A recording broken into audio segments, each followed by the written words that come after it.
So depression is a recurring issue for me. Over the years, I've gotten better at actually spotting the warning signs and triggers that actually lead me into a depression.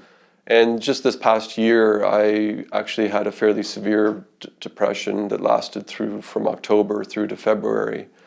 I had quite a few different issues that I was struggling with. One of them was with sleep. I found that I was actually sleeping quite erratically. I would be sleeping for maybe 2 hours at a time and then waking up and not being able to get back to sleep again, which was affecting my performance at work during the next day and so forth.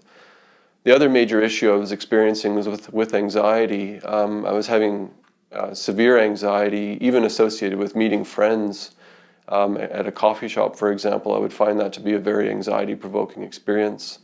But in particular, with respect to my work, as a teacher, my job is to stand up in front of people, and I was finding it extremely difficult to do so with the anxiety that I was experiencing. So much so that I actually had to cancel my classes on several occasions.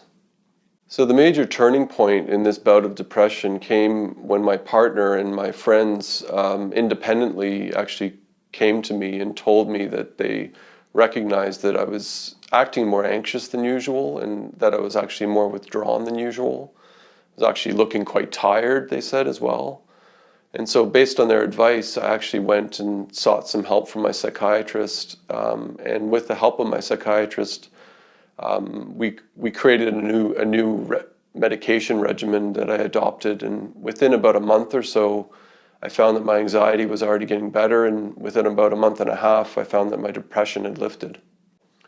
So in addition to the change of medications that I went through, I also took the advice of my psychiatrist and started swimming a lot more, something I enjoyed to begin with, and she thought it was a good idea for me to get some more cardiovascular exercise, and I think that had a major role to play in actually maintaining me after my depression had lifted, to make sure that I didn't fall back into it again. I highly recommend that you keep in close touch with your friends and relatives and partner about what you're experiencing when you're going through a depression, and speak openly about your depression to them.